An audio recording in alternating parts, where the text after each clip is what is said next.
All right. Let's make it happen. Welcome to the Deeper Dive presented by Awesemo.com. Today is Monday, March 10th.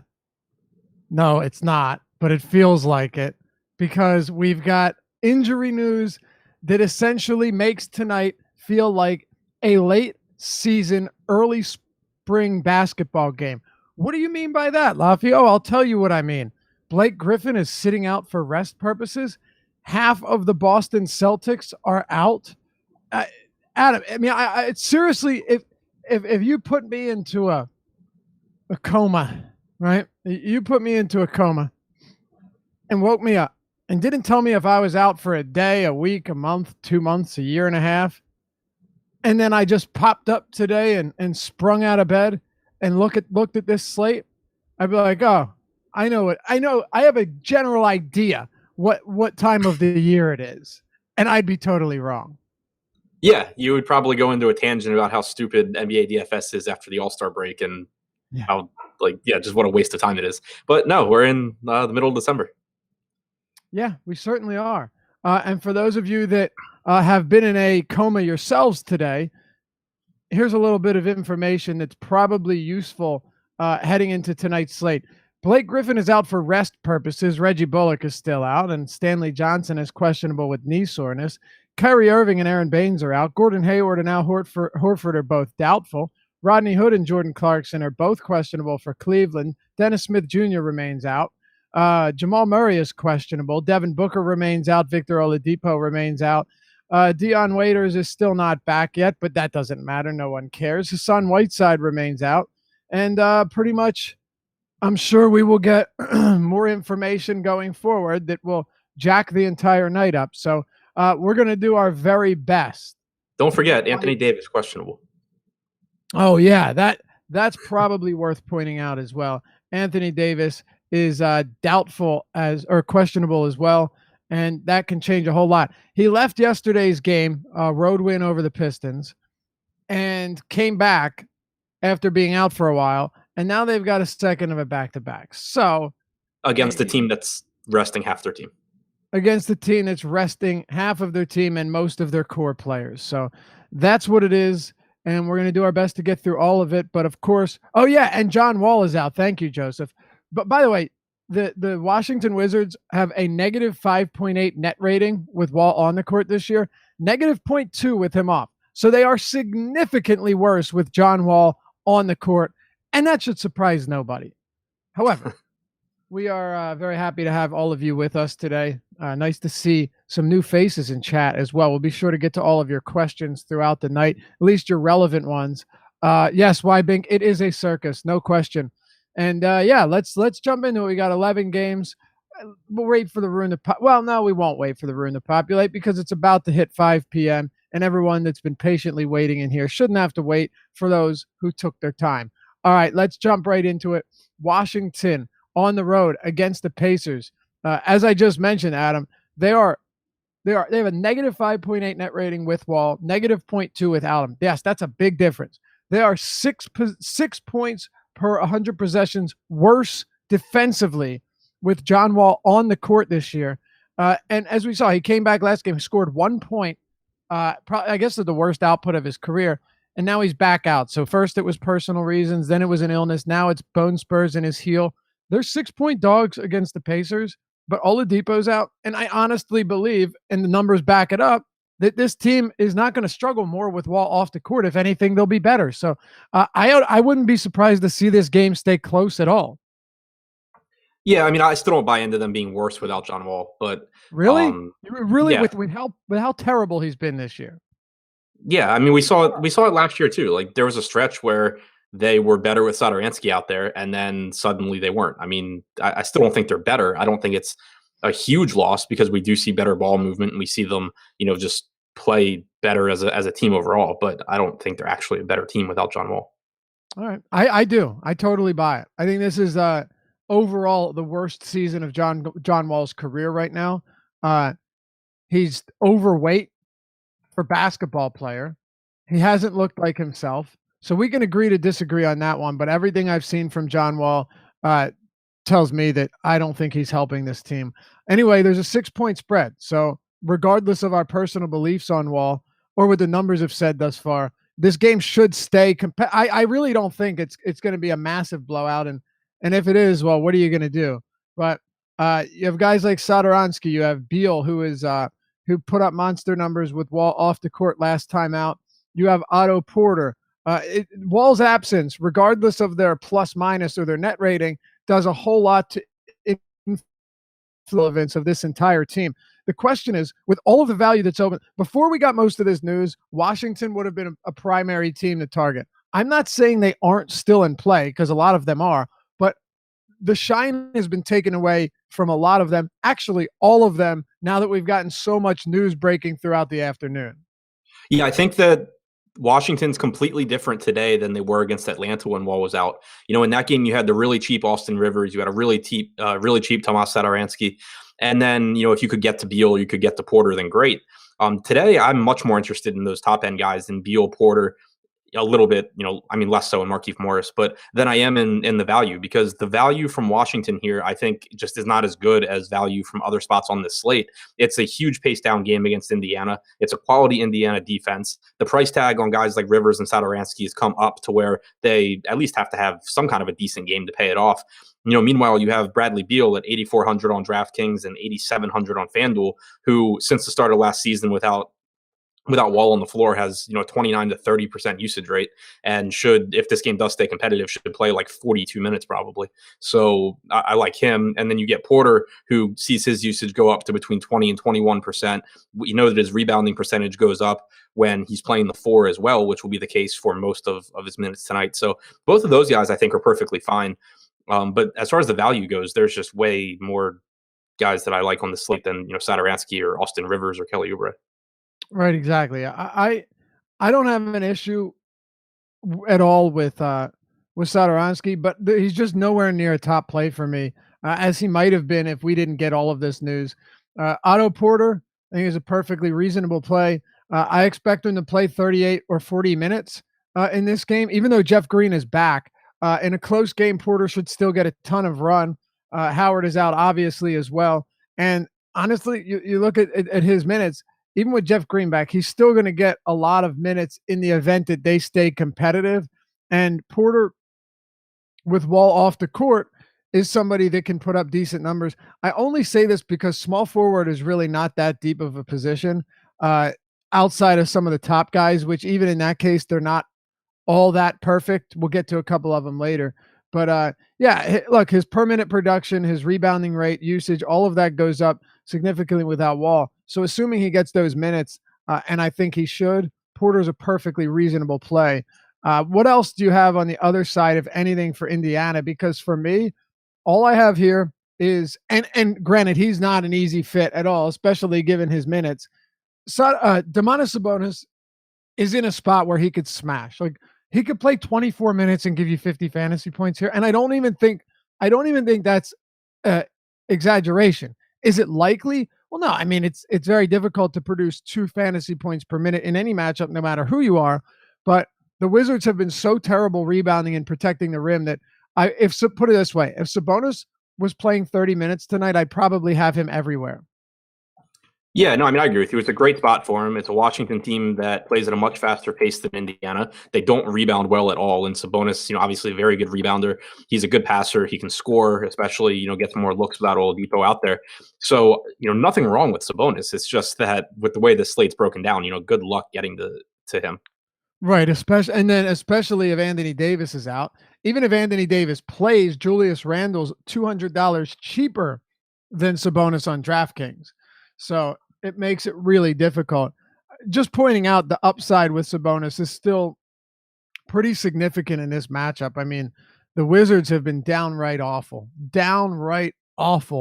And I think looking at their front court defense, it's clearly lacking in every area, and rebounding, they've been terrible, allowing the 4th, 5th most rebounds to the position this year. Just everything about him screams ineptitude, but it is hard to get him. I don't have anybody else for Indiana, though, and this is a good matchup. Is there anyone for the Pacers that you can look to prioritize?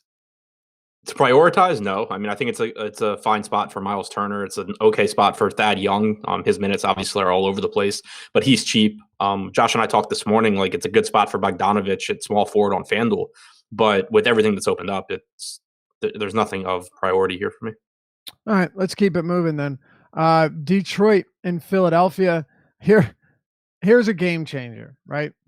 You got somebody in Blake Griffin who on the season against the Sixers, a team that cannot defend him inside, cannot deal with his range, which he does have a decent amount from mid-range, and not afraid to back up behind the arc, and cannot seem to keep their hands off of him in terms of getting to the line. Blake Griffin has just played them like a fiddle. He's averaged 40 points and 13 rebounds against them through 3 games this season. That's insane. Every game he's faced the Sixers, he's been outstanding, averaging 68 fantasy points through 3 starts, 2 of which had Embiid healthy and active. Blake's out for rest purposes. Stanley Johnson might not play either, but he's someone we're going to speak about at length in just a minute. But first, we'll start with Philadelphia. Joel Embiid is the squeaky wheel. And I'm curious to see what this guy looks like when he's greased up, of course, from a fantasy standpoint. And at 9,800 on DraftKings, even 10,400 on FanDuel, there's no way you could convince me not to have a good amount of Embiid tonight, even if I like the guy on the other side too. Here's why. Number one, the complaints about his role changing since Butler coming, everyone wants to act like he's mad at Butler. It's not what he's not saying that. He's saying that he doesn't like that they're using him as a rangy stretch 5 who shoots 29% from 3. That's more importantly what they're saying than anything else. It's not like him and Butler have a massive feud. If you want to say that, sure, wherever Butler goes, some dissension is caused, fine. But he's also somebody that commands the ball quite a bit. But here's my thing. I think Brett Brown is not going to want to have his all-star big man frustrated and bemoaning each game. Whether you agree with it or not, doesn't matter. This is just what I think is going to, and is going to try and get him more offensive possessions around the basket in the post where he operates best. He has crushed Drummond for his career, averaging 31 and 11, despite averaging 30 minutes per game in his career against the Pistons. And he's just too cheap. I mean, even if he wasn't crying about all of these issues with Butler on the court, it wouldn't matter to me because 9,800 Joel Embiid is too cheap. He's faced Toronto and Memphis his last 2 games, 2 tough matchups. I have no problem washing them off the board, even though he struggled. Washington, he was on pace for 70 fantasy points before he played only 22 minutes in a blowout, and had 59 fantasy points in another abbreviated blowout for 30 minutes against the Knicks. So Embiid at this price point, I'm simply, there's no way I'm overlooking him in a great matchup. Now, with a shorthanded Detroit front court, you couldn't convince me otherwise. No, I mean, I'm right there with you. The only thing is that center is really deep, but I still think he's absolutely a priority here. On my first DraftKings crunch that I did right before the show, I had Embiid capped at 45%, and I hit that cap with my projections. On FanDuel, I just capped everyone at 80% and got 36% Embiid. So, highest owned center there as well. So, yeah, it's a really good spot. I agree with you that if I'm going to take anything away from his comments about his role, it's that more likely than not, he's going to start getting the ball in the post more. I don't think it possibly has a negative impact. I think it either has no impact or a positive impact. And even if it has no impact, I still like him quite a bit in this spot at this price tag. So, especially with all the value on the slate, it's really hard for me not to like Embiid. Have him projected as one of the highest raw scorers on the slate, regardless of position as well. So, really, really like him. Simmons, I think is fine. Not a priority for me. I like him more than Butler, with Butler's price tag coming up after his last game where Embiid was out. But Embiid just, clearly the priority for me from the Philadelphia side. Yeah, me too. Outside of that, JC Flex says Embiid is a quote unquote priority. Yeah, with Griffin out and blowout risk. Okay, gotcha. I mean, I guess you could use that logic, but there's blowout risk in every game, and when you predict blowouts, a lot of times you get yourself into trouble, especially with the 76ers. So, I mean, I'm good with never talking about a blowout ever. Yeah, so am I. because every time you predict a blowout, sure, you might be right some of the time, but then you're going to get other games that have a 1-point spread that blow out by 20 points. It's just, it does me no good to try and predict blowouts here. And with the Sixers being 10-point favorites, whatever, man. To me, it's not relevant. Also, it's not like we're paying that's the biggest thing. You're not paying a premium for Embiid. He's under $10,000. Right. So I'll mention a blowout when we get to Giannis, and it's not even that I expect. It's not even saying I expect it to blow out. It's that there's a risk, and he's the most expensive guy on the slate by a lot. But here, like, and not overpriced, and it's a really good spot. If the game does blow out, there's a really good chance that Embiid got you like 60 points anyway. Yeah. Sixers have won in like 3 blowouts this season. Outside of that, they've played pretty. Oh, but the Sixers. What's that? Evan Fournier is out. Yeah, I know. It's ridiculous. I was going to mention it once we got there. But the Sixers ranked number 1 in clutch factor this year, which means that they've basically won the most close games. All right? They've won the most close games, which just means that they've played in a ton of close games. And we continue to see that happen. So I'm not factoring it in. If they blow Detroit out, sure, it's a possibility. But when you decide to base your plays on that, when a guy's already underpriced, I think you're making a mistake. But hey, to each his own, right? We're not here to tell anybody what to do. Also, one more thing to add on to that is everyone sees the spread. Like, everyone sees it's a 10-point spread. Everyone knows Blake's not playing. There's certainly a percentage of people that are not going to play Embiid for that reason. So any like edge you might be giving yourself by fading Embiid because of the blowout is probably like accounted for in the lower ownership that you get because of the 10-point spread. Right. Yeah, right. Exactly. So it is what it is. Anyway, I'm happy to have anybody comment whatever you want in chat. It makes the show better. But definitely going to comment on some of them ourselves when we see some controversial stuff. What about the other side? Because with Philly, like Simmons and Butler, I don't really have any interest in prioritizing them. It's too deep of a slate. But now you've got Drummond with no Blake Griffin. You might have Stanley Johnson with no Blake Griffin. He's questionable. You have Reggie Jackson with no Blake Griffin. I went on a rant about Embiid. So you and I talked about Detroit and their individual players without Blake Griffin earlier today.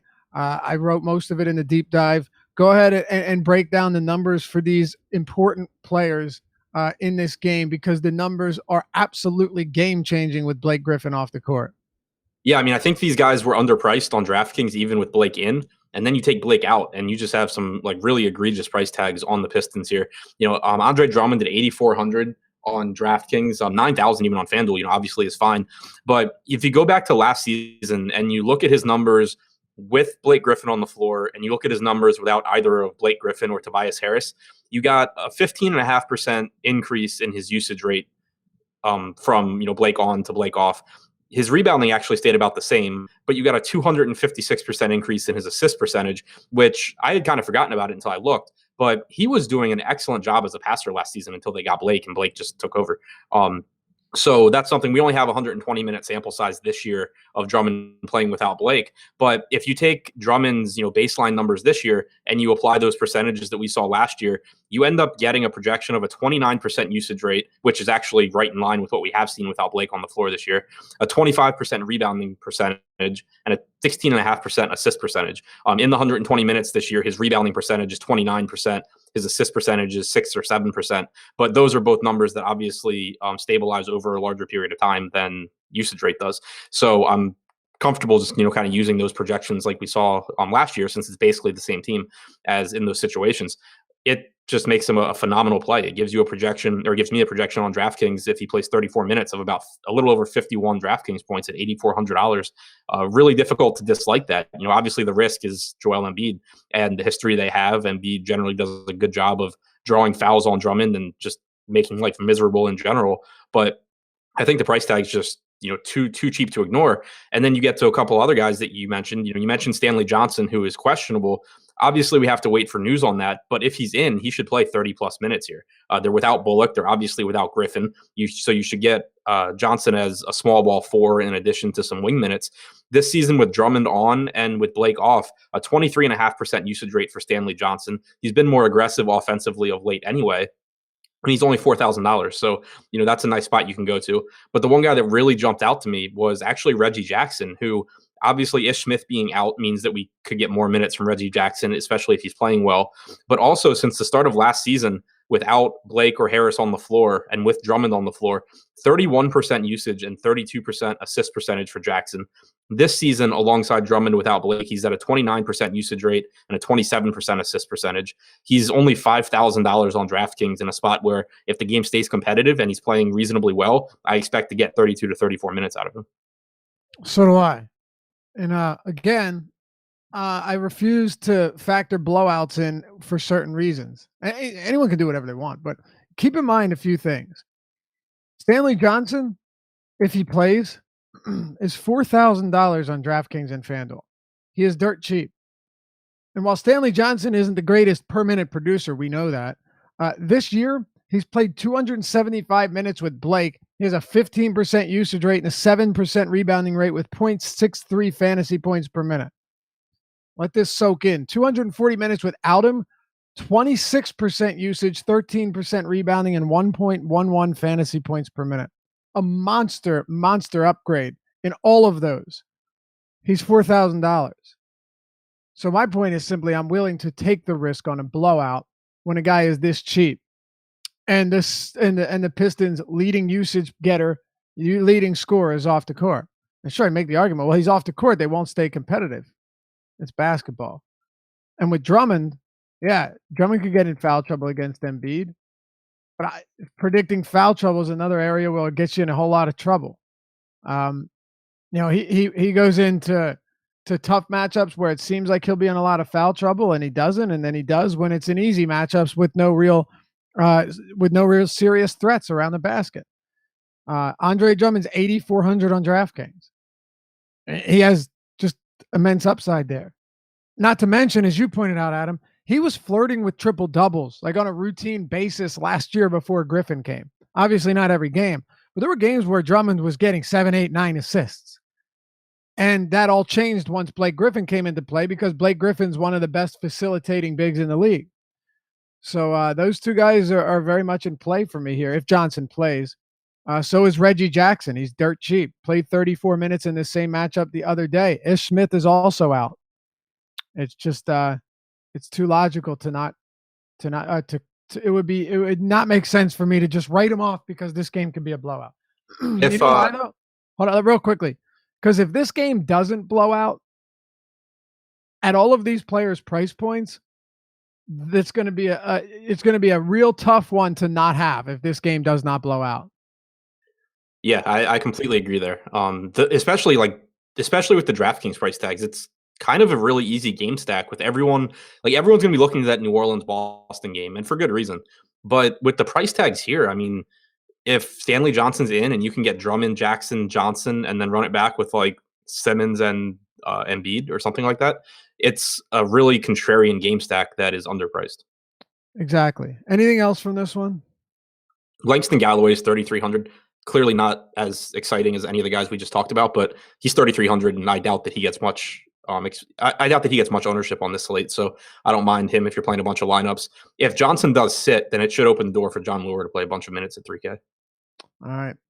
And by the way, Andre Drummond against the Sixers, everyone knows that Joel Embiid has owned them and stuff, but if you actually look at the numbers, 44, 49 fantasy points, 46. He's had a couple bad ones where foul trouble came into play, but just because Joel Embiid owns Drummond doesn't exactly mean that Drummond is terrible against the Sixers. And now you're taking Blake Griffin out of the equation. So look, apparently not everyone's going to agree on everything. So we'll just move on. But this is a game that I'll be targeting, blowout risk or not, as I've done all season with these. And plus 10-point spread. To be clear, a 10-point spread is not even that crazy, right? Like, I mean, how much? I think it's 10.5 now, but I don't know how much different is that than something like a 7-8 point spread. It's not that big of a difference, and there's no reason to keep talking about it because we got a whole lot more to get to. Boston and New Orleans as we move on here. The Celtics opened around 8-point favorites. It came down to 4. Now they're 5-point favorites. They are without Gordon Hayward. They are without Aaron Baines. I'm assuming has Horford been ruled out officially yet? I think yes, he's out. He was ruled out officially. Okay, so no Al Horford either.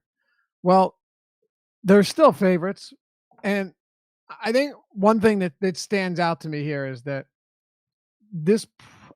I could be wrong, but this line to me indicates that even though the Pelicans haven't played well, indicates to me that there's a good chance Anthony Davis is not going to play.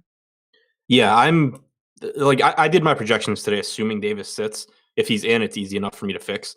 But it just seems like a spot where he probably sits the majority of the time. I mean, he got injured yesterday. I didn't see the end of the game, but from what I read and heard, he didn't really look completely healthy. Now you have a road game, so it's not in front of your home fans. You're facing a team that's missing, everyone good on it for the most part. It would be really surprising to me if Anthony Davis played, I think. Me too. So what do we got on this one with the Boston side? Look, there's a whole lot to talk about with this one. You've got Terry Rozier. You've got, Marcus Smart. Obviously, Daniel Tice. So let's start in the front court. It's possible, looking at this game, that the only real bigs that get any run at center are going to be Tyson and maybe Robert Williams, but he was just recalled from the G League. He hasn't played 10 minutes or more all season long. What are your rotation here after seeing Tice play 32 minutes last time out? Now, they did absolutely crush the Bulls by almost 50 points, but Tice played 32 minutes, had a monster game. He's still cheap, and it's hard to think he plays anything less than 30 minutes tonight. Yeah, I mean, I have him at 32 minutes. I have Robert Williams picking up the other 16 at the 5. But yeah, I mean, Tice wouldn't have gotten 32 minutes against the Bulls if Yabusele hadn't gotten hurt. But now you have Robert Williams back. So I think that assuming the game stays competitive, you get around 30 to 32 minutes from Tice as long as he stays out of foul trouble. Price tag's still obviously really appealing. He produces when he's on the floor as well. It's not like this is a guy that doesn't produce at all. So I still think he's a really good value play. I'm sure everyone else does. And he's power forward eligible on DraftKings, which makes it really appealing. Like in large field tournaments, I would really like the idea of pivoting to Robert Williams and hoping that Daniel Tice gets in foul trouble. But the problem is that he takes up a center spot. So there's a ton of opportunity cost on top of the risk that you're taking. So I'll probably just stick with Tice and hope he doesn't get in foul trouble. But beyond that, Marcus Smart at 4,300 is a really, really good value play. Obviously, nobody really likes playing a chalky Marcus Smart, but without Kyrie, without Horford, and without Hayward, there's just not really usage out there. And there should be, enough ball handling opportunities for him as well that it's really difficult not to like him. Terry Rozier should play probably as many minutes as he can handle in an appealing spot here without Kyrie, which you and I have talked about before is always, the really big thing for Rozier. And then you have Morris and Tatum, who I expect to be the two highest usage guys. I don't necessarily think that their minutes increase by all that much. Like, I don't think that Brad Stevens is going to want to run Marcus Morris out there for 38 minutes or anything. I have him at about 32 minutes right now. Jason Tatum, I have it, 34 to 36, but he's relatively expensive. So definitely prefer the value from the Boston side than, to guys like Tatum. Yeah, so do I. Al Horford's now doubtful again, so take that for what it's worth. I think Daniel Tice, obviously a top value play. There's another guy that's at power forward that's also ridiculously cheap. Maybe the most egregious pricing error on DraftKings all season long. We'll talk about him later. But Tice and then Smart and Rozier. We did have a question in chat asking us if we can break down the differences between Rozier and Smart on DraftKings and FanDuel.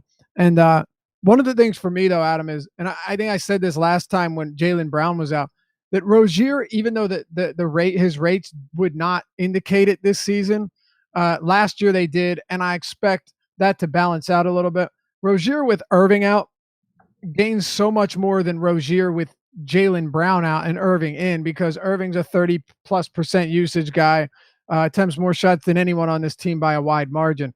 So now you've got Rozier with Irving out, set to see 30+ minutes, but there is a noticeable difference in salary where he's 53 on DraftKings, Marcus Smart is 43 on DraftKings, and on FanDuel, Terry Rozier is 4,100 and Marcus Smart is 4,800. Huge difference across those two sites on both of these backcourt players. Yeah, clearly a big difference. Rozier hit my salary cap or hit my exposure cap on DraftKings and on FanDuel. The difference being that on FanDuel, I just ran it with everyone for right now capped at 80%. On DraftKings, I already have at least close to where I plan on ending up with my caps. So he hit my 38% cap on DraftKings as well. Point being that I think he's a really good play on both sites. I would expect that you should have higher ownership to him on FanDuel, obviously, where he's $1,200 less expensive. But he's a productive enough player when Kyrie's not out there, and especially with the way this team's currently assembled, where essentially he's playing with the second unit, to where I think he should get enough minutes and be productive enough in those minutes that it still makes him a very appealing option on DraftKings as well. Correct. I agree. By the way, someone mentioned the Sixers aren't 10.5 point favorites. It's 11.5. Yeah, you're right. Last time it's moved since the last time I looked. So yeah, 11.5 points. Anyway, the rest of these guys, I know we both mentioned we like the value more here. No question. But any thoughts on any more thoughts on guys like Jaylen Brown? You mentioned Tatum. I agree with you with Tatum. I don't think he's a terrible play, but I'm also not chomping at the bit to get him into my lineups. Marcus Morris, another guy who I have no problem with, but there's a lot of low end value that makes him a little bit more difficult to play. Where are you at on a guy like Jaylen Brown, who does see a usage boost with Irving off the court, with Horford off the court, but is also he's actually cheaper than Rozier on DraftKings. I don't hate it. I mean, I think it's a pretty interesting tournament play if you're trying to get exposure to Boston without being on all the super popular players, because Jaylen Brown at 5K I expect will go much lower owned than Rozier and then Marcus Smart, and he's certainly capable of beating them. So if that's where you're trying to take a stand, I don't think it's crazy. I don't think he plays as many minutes as those guys, but the ownership difference will be huge. But as far as cash games or just optimal plays, I have him behind Smart and behind Rozier. All right. Anything else on Boston? No. All right, Julius Randle. If Davis plays, Randall's still probably going to play like 33, 34 minutes. If he doesn't play, every bit of Randall's minutes are going to be that much more important. And he's facing a Boston front court that is down both, two of their primary bigs in Baines or Horford and Baines. Somehow Julius Randle's still 7,100 on DraftKings. Yeah, price tag's pretty insane there with or without Davis. I think you're absolutely right. 33 to 34 minutes from Randle. If Davis is in, the price tag's still too cheap. If you're going to get around 38 minutes from Randle with his, just absurd rates without Davis, this season without Elfrid Payton or Davis on the floor, even if you put Drew Holiday on, you get a 29.5% usage rate, 19% rebounding percentage, and 19% assist percentage for Julius Randle. And it's not like this is the same Boston, team defensively that it is when they're fully healthy. So it's just a spot that I really, really like Randle. I think the price tag is too cheap either way, but he becomes one of my highest owned mid-range guys if Davis is out. Yep, me too.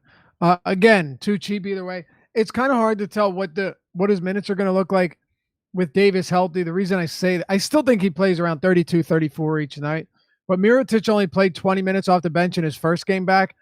And then it's difficult to tell last night because Davis played about 10 to 12 fewer minutes than he normally plays because of that injury. So Right. it makes it more difficult, but I'd still put Randle at low end 31, 32 minutes if both of them, Mirotic and Davis, are active tonight. Even in that case, you're talking about a guy that with Davis on the court this season, Randle is still averaging 1.2 fantasy points per minute, right? So you're looking at a decent game if Davis is on the court, maybe more if he plays 35 minutes. And then with Davis off the court, it's game over, right? 32% usage, 1.5 fantasy points per minute. The numbers go through the board. 7,100 on DraftKings, way too cheap. Now, I will say that on FanDuel, I'd much prefer Randle, who is only center eligible now. if Davis is out because he's 8,400. So I think the discrepancy is there for sure from site to site, being that he's only center and center has plenty of good options. But we'll wait for that Davis news. Hopefully we get it soon. Unfortunately, there are two 7 p.m. Eastern games, and this one is a 7:30, the only 7:30 p.m. game. We'll just have to hope that news comes early. But I think on DraftKings, it doesn't even matter because Randall's a good play with Davis and a phenomenal play without him. So you can stick him in the lineups and be in decent shape regardless. What else do you have from New Orleans? Anything? I mean, I think if Davis is out, Mirotic and Holiday are both perfectly fine. I'm not nearly as interested in them as I am in Randall, but they're guys that would probably end up in some of my tournament lineups. All right, let's keep talking here. Let's look at the Bulls and the Kings.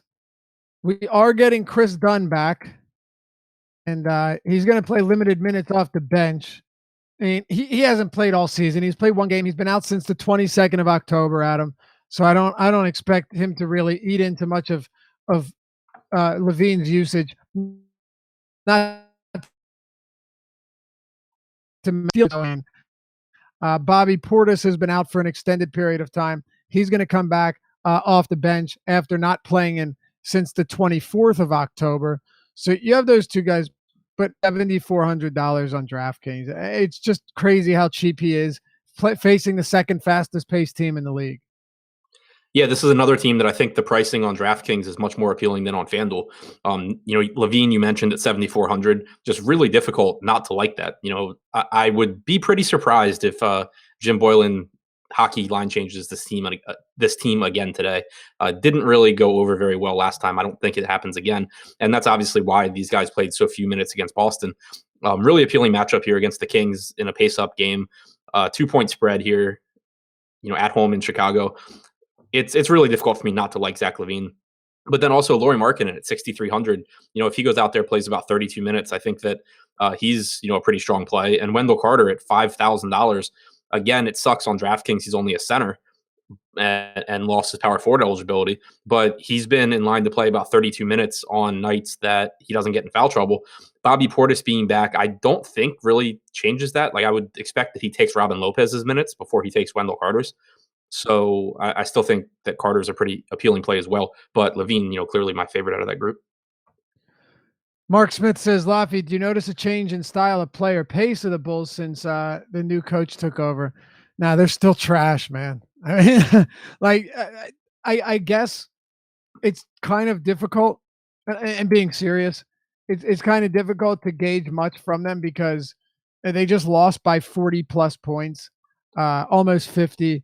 They did beat Oklahoma City, and then they lost that game by 6 to the Pacers. They were 8-point dogs in that game. It only made sense that in Boylan's first game that they would come out and that they would play and made to cover that spread.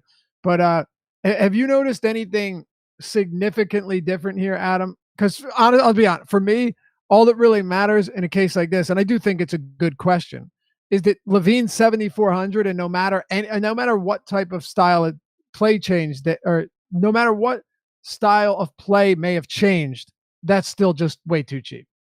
So as far as the pace goes, I do expect them to play probably significantly slower going forward than they were earlier this season, and that being the Bulls, because Boylan's just come out and talked about how they'll still take their opportunities to run, but that he's more interested in making teams defend their players all throughout the shot clock.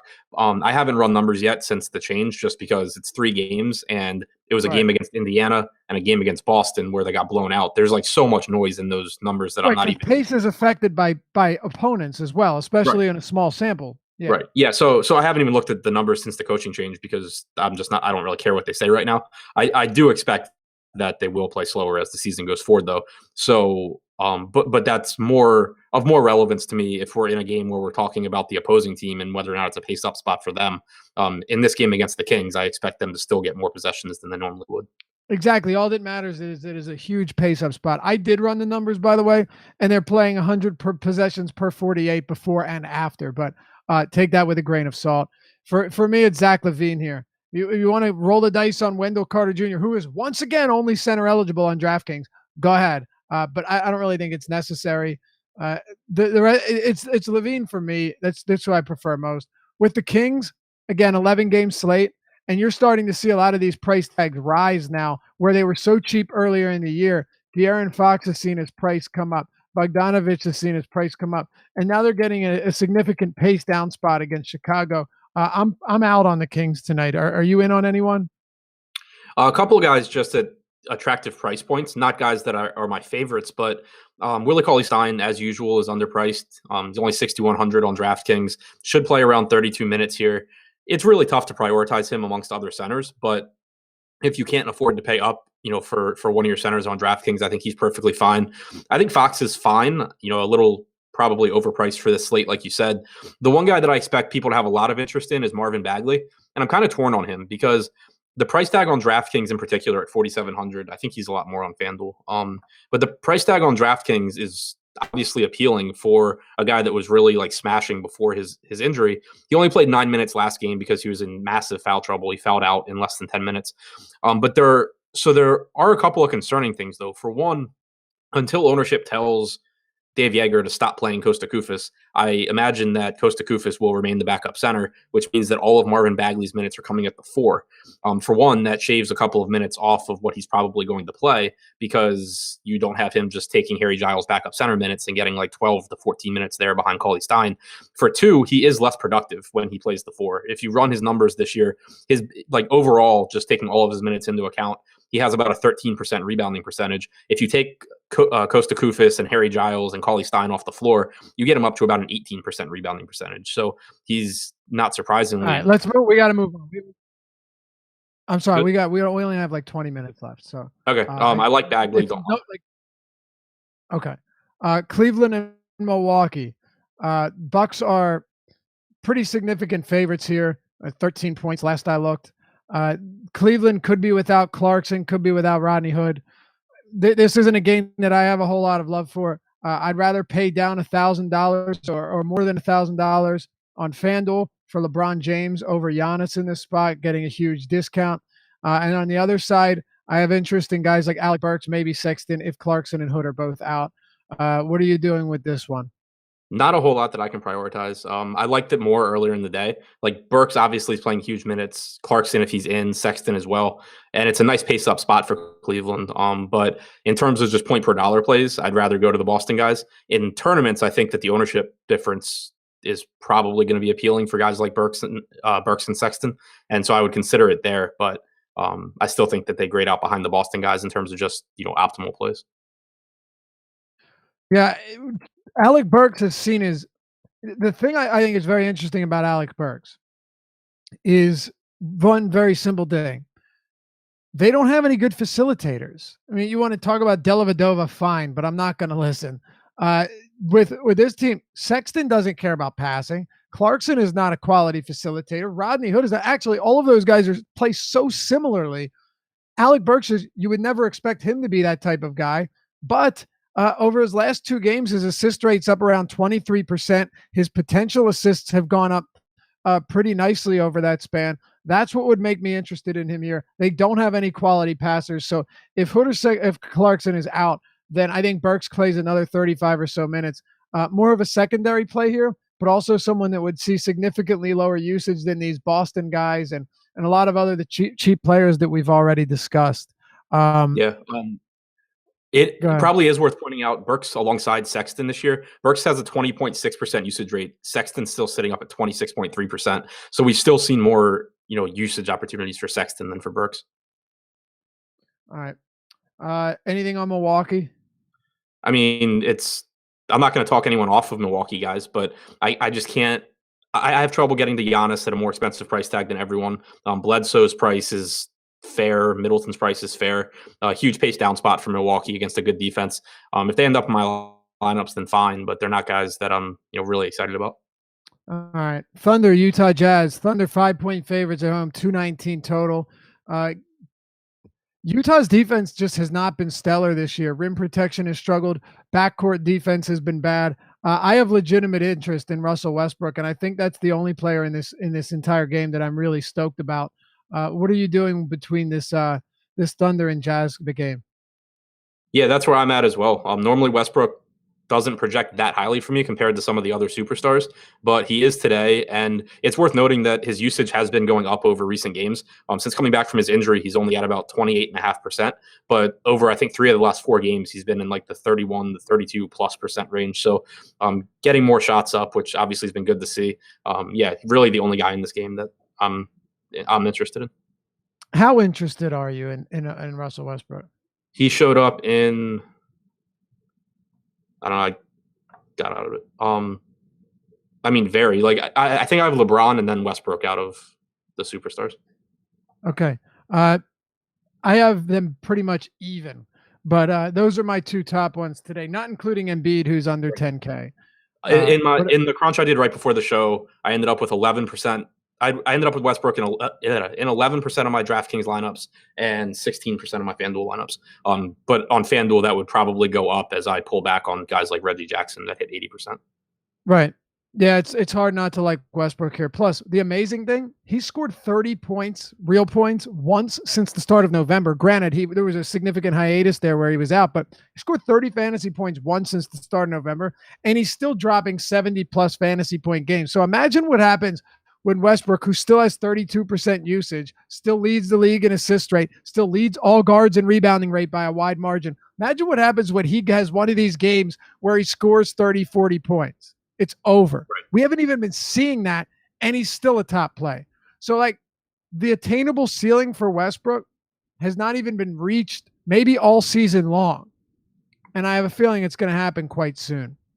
Anyway, let's move on to the next one. Before we do, though, you guys already know it's the 24 days of giveaway here at awesomeo.com. Because we love you, our loyal viewers and subscribers. We want to do something nice. And what we want to do, what we've been doing over the past week plus and up until the 24th, Christmas Eve of December, is we're giving something away to our viewers, to our listeners every single day up until Christmas Eve. First week, it was the rest of season NFL package, and now it gets better. Now, over the next week, we're giving away to each day, random winner, one person gets a free premium all access subscription. Well, not all access, a free premium subscription to any sport of their choosing. So if you want it to be basketball, you got it. You want it to be football, you got it. Or you can get a piece of merchandise from our new store. That's right, shop.awesomeo.com. You can check that out. So a free pass to any sport of your choosing or a piece of merch. That's tough to say. Piece of merch from our store at shop.awesomeo.com. And it's really easy. All you have to do is like this video, hit a thumbs up. And come on, man, give us a thumbs up anyway, right? Well, if not, fine. You can do it to win. And then comment at the end of the show underneath. Comment whatever you would like. You say you love us, you hate us. You can talk about how. Actually, I have a good one. Comment, because this has been a topic of discussion all day long. Comment what the deciding score of the Sixers-Pistons game will be today. So you put your money where your mouth is and see who ends up being right. I always read these comments anyway, and we've had some great ones. So what will the final score be of the Sixers-Pistons game? And how much will it affect that blowout? We shall see. So like the video, comment down below after the show is over, not in the chat, and you will be entered to win a package or a plan of any sport of your choosing. And then that will also enter you to become eligible for our Christmas Eve day drawing, where we give away one premium all access every sport annual pass to one lucky winner. That's behind paywall, 365 days, access to everything on the site, about a $700 value. So we'll do that one randomly selected winner on Christmas Eve. Our gift from us to you. We appreciate you guys, and hopefully we see some winners, and we get some winners tonight as well, not just on Awesomeo, but on DraftKings as well. So let's keep it going here, Adam. We got a few games to still talk about. Let's talk Orlando and Dallas.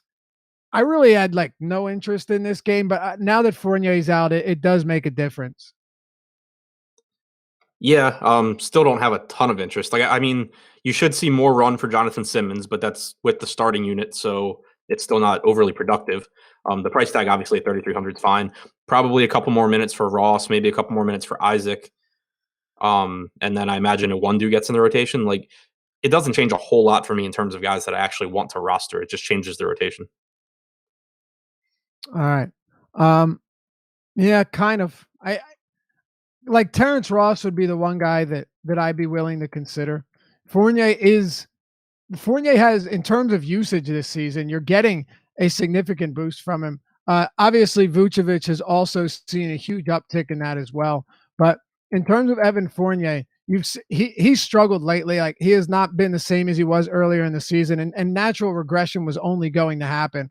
But his usage rate's the highest of his career. It's above 24%.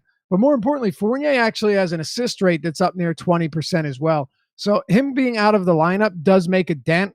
It's just, how big is that dent on a slate like this where there's so much value already available, and where guys like Terrence Ross, who are probably going to inherit most of his minutes, aren't dirt cheap or close to the bottom anyway. And I think that's the biggest point to be made here, Adam. Right. Like I think that Simmons and Iwundu probably see the biggest increase in minutes, but I have zero interest in Iwundu. And Simmons, when he's playing with starters, is much different than when he's coming off the bench. I think you could see a usage for an increase in usage for Vucevic, like I think you mentioned. It's 32.7% in about 140 minutes this season without Fournier. Since the start of last season, it's at about 29%. So, which would be basically in line with what I was already projecting for Vooch. So, if I'm playing anyone here, it would be Vooch and then Gordon. And then Simmons, if you are playing 150 lineups and need to sprinkle in another value guy. Yeah, and the truth is, taking Vooch out of the lineup is the biggest factor here. Fournier being out does make a difference, but Vooch is the one that changes the entire landscape of this team. On the Dallas side, look, you have no Dennis Smith Jr., but the problem is with Rick Carlisle, it's so difficult to tell when Barea is actually going to get significant run, because Jalen Brunson's getting a lot of minutes, right? Jalen Brunson's played 55 total minutes since Dennis Smith Jr. has been out. Barea's played 36 with 18 in each game, and he's not particularly discounted either. It's so hard for me to go there on a slate like this. Do you have interest in a guy like Brunson at 3,400? Because if I'm going to either of these guys, I'd rather just take the cheap guy that might play 30 minutes, even though neither of them are super appealing.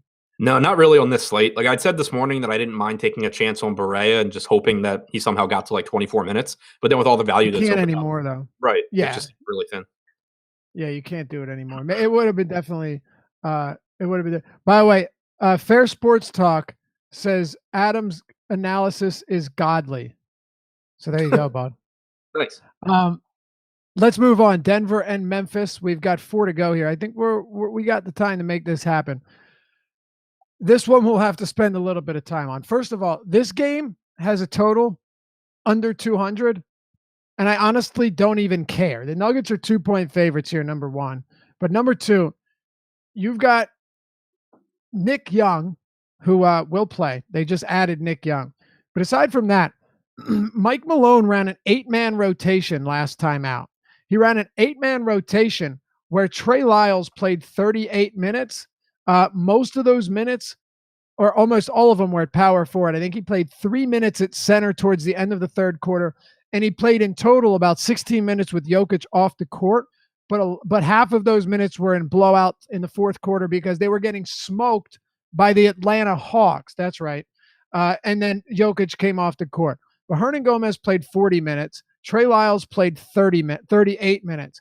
He's $3,700 on DraftKings. Maybe the most egregious pricing error we've seen all season. And even if he doesn't get 38 minutes again, it's hard to see any way where he doesn't get a lot of run, because they haven't added any front court depth with Millsap out. So you have Jokic, you have Mason Plumlee as his direct replacement. And then outside of that, you have Trey Lyles, who soaked up like the large majority of minutes at the 4, while Hernangomez played most of the minutes, 40 minutes in total, but most of them at the 3. So I don't see a whole lot changing with Nick Young playing, unless they go small at the 3 and then throw Hernangomez in at the 4 to give Lyles more of a break. But you're not going to see a lot of minutes with Plumlee and Jokic on the court together. It figures that Lyles plays another 35 or so minutes tonight, even though the matchup sucks. Yeah, I have him in that range is possible that they go smaller more frequently here and just run Hernan Gomez at the foursome. But I would expect that to take minutes away from Plumlee before it takes minutes away from Lyles. Just a smaller Memphis team than Atlanta when they're running a center plus John Collins. But one thing that with all this value opening up, I'm still getting, plenty of Trey Lyles, but I'm just not as excited about him as I was, earlier in the day. Clearly play him in cash games on DraftKings. Like it's just too cheap of a price tag. But this season with Nikola Jokic on the floor, no matter who else you take off, he's Lyles is sitting at about like a 19.6 to 20% usage rate. His rebounds go down. He's averaging like 0.75 fantasy points per minute. Now you have a really slow-paced game against a very good Memphis defense.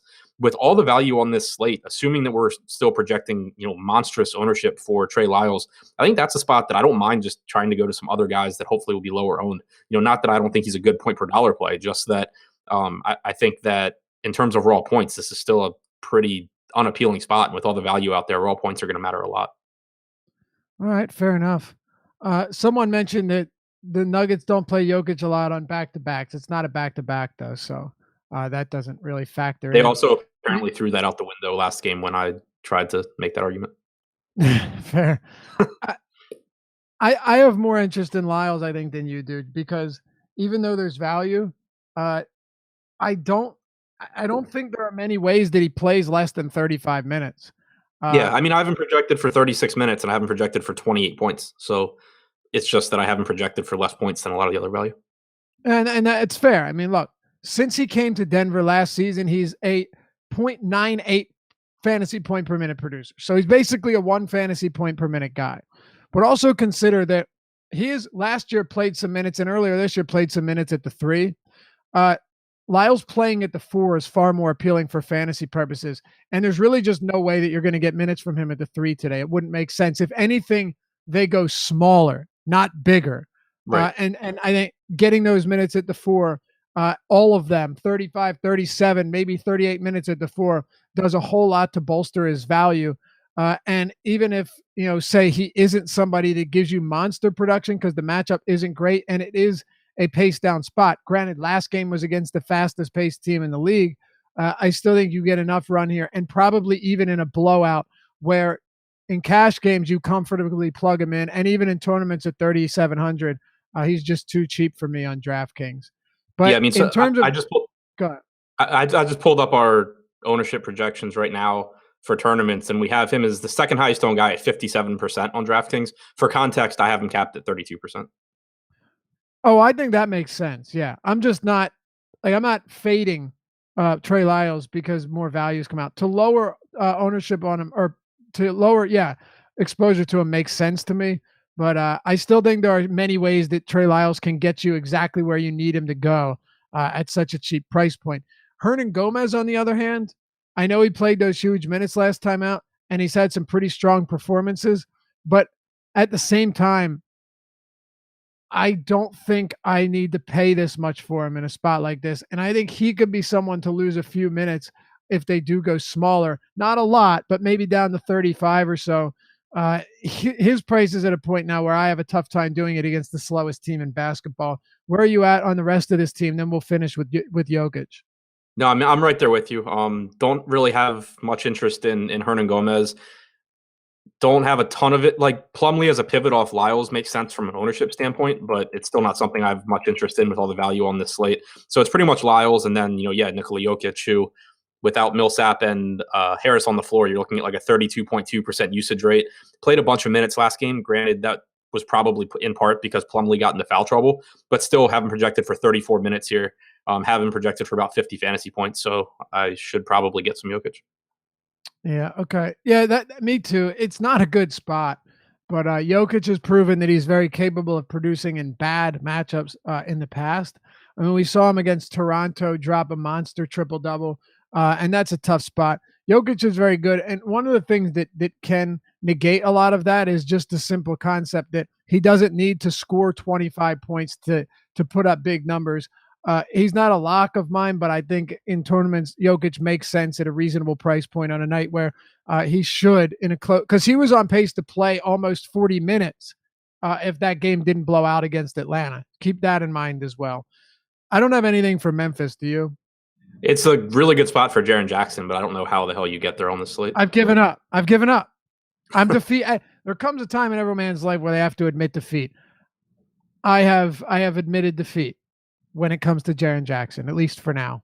Maybe I'll get back on at some point, Adam, but I can't. I can't do it anymore. The thing with Jaren Jackson is even if he goes for 40 tonight at 5,900, what's that do? Right, exactly. Look, he's cheap. He's going to come even cheaper, and I will be playing him again. But on this slate, it's not necessary. In a game that has a 198 total, I'm just I think you can do better. Plus, when I play him, it's 5-10%, hoping that he goes off. You can't get high exposure to him anyway right now with the way he's playing. All right, let's keep going here. Phoenix and the LA Clippers. This Phoenix team is god awful. I'd put them up against any other team in the league and they'd lose, probably against some college teams as well without Devin Booker right now. TJ Warren's going to have his minutes limited. What do you make of this game? I'm actually pretty low on this one as a whole. Yeah, I'm pretty low on this one as a whole. I think Boban's interesting at 3,800, assuming he starts again. He started against Ayton the last time and just made him look like a child, was literally just reaching over him with one hand and taking rebounds. So I think Boban's a pretty interesting value play, especially on DraftKings or fantasy draft where you can roster multiple centers. But outside of that, I think all the Clippers are fine, but nothing that's really popping in a lot of my lineups. All right, me neither. I think actually Harrell's interesting as well, but we'll see what the starting lineup looks there. He'll have to come off the bench, obviously, but he's gone pretty much unnoticed, and he still has big upside, and his prices come down. But it will be hard to fit him. And for Phoenix, no interest there. Warren's back in the lineup, limited minutes. It's a mess. No need to go there. Lakers and Miami, though, Adam, this is a little bit different. You mentioned LeBron earlier in the show. So did I. Everyone looks like they're going to be healthy for Miami or active outside of Whiteside, but Bam's played phenomenally anyway. And he's going to play 30-plus minutes in a close game. This game has a 5.5-point spread. The Lakers are favored at home, 221.5 total. And LeBron James is just so much cheaper than Giannis on both sites. Yeah, LeBron's cheaper than Giannis, and this season without Rondo or Ingram on the floor, it's a 35% usage rate and a 35% assist percentage for LeBron. Should play 38 minutes in a competitive game. We've seen a lot of talk today about the Dwayne Wade, LeBron narrative, and everyone focusing on Wade. I don't buy into the narrative, but if you're going to, that's another reason to like LeBron also. But really, it's just the price tag. It's just so appealing. Miami, quietly playing at a fast pace this year as well. I really like LeBron. I have him as one of my highest owned guys. Me too. And I have not been as high on LeBron as you or other people lately, but this is one where I'm perfectly happy to jump on board. Him and Westbrook, you mentioned this earlier too. Those are the two guys I really like here. Plus, LeBron actually sees a 2% usage increase with Ingram off the court. And he sees his per minute production actually jump up like 0.19, which is a decent amount. So he does still benefit from no Ingram, even though it's LeBron James. And I'll take every little bit we can get when you have a guy that's as expensive as he is. I'm sure you have some interest in Lonzo. Anyone else on the Lakers or Miami? You're correct about Lonzo. I like Bam. I didn't get a lot of either one of them in my DraftKings crunch as of yet, just because of other plays, but I think they're both good. Yeah, I like Bam. He's really good. And the biggest thing with Bam this year is simple. He's improved significantly his shooting around the rim. He had a terrible touch around the rim in his rookie season. He's shooting 10% better within 3 feet of the basket this year, where 65% of his field goal attempts come. He's got no range. Everything is around the rim. Offensive rebounding, offensive putbacks, touch around the rim has made him a much more solid player in spots where he's actually getting minutes. So his prices come up. But this is a really good spot because you have somebody like McGee that blocks shots well, but his minutes are trending downwards. And the Lakers still rank dead last in points allowed to centers. I think third most rebounds allowed to the position this year. It's a very good spot for Bam, even though his salary has increased. All right, last game here, then we're out of here. Minnesota at Golden State in the Oracle. The Warriors are 10.5-point favorites. I actually think this stays close up until late. 229 total. Floor is yours. Take it away. Live Before Locks coming up next, and we'll be out of here just momentarily. Curry's really appealing on FanDuel at 9,200. I think that Durant is really, in tournaments, is appealing on either site just because his prices come down a little bit, and we still know he gives you a ton of upside. It's a tough matchup against the Minnesota team that's been really good defensively, but in tournaments, I don't mind it. Those are really the only two guys that I'm interested in from that side. I like Karl Anthony Towns a lot from the Minnesota side. Should play around 38 minutes, 28% usage rate, 1.3 fantasy points per minute since the Butler trade.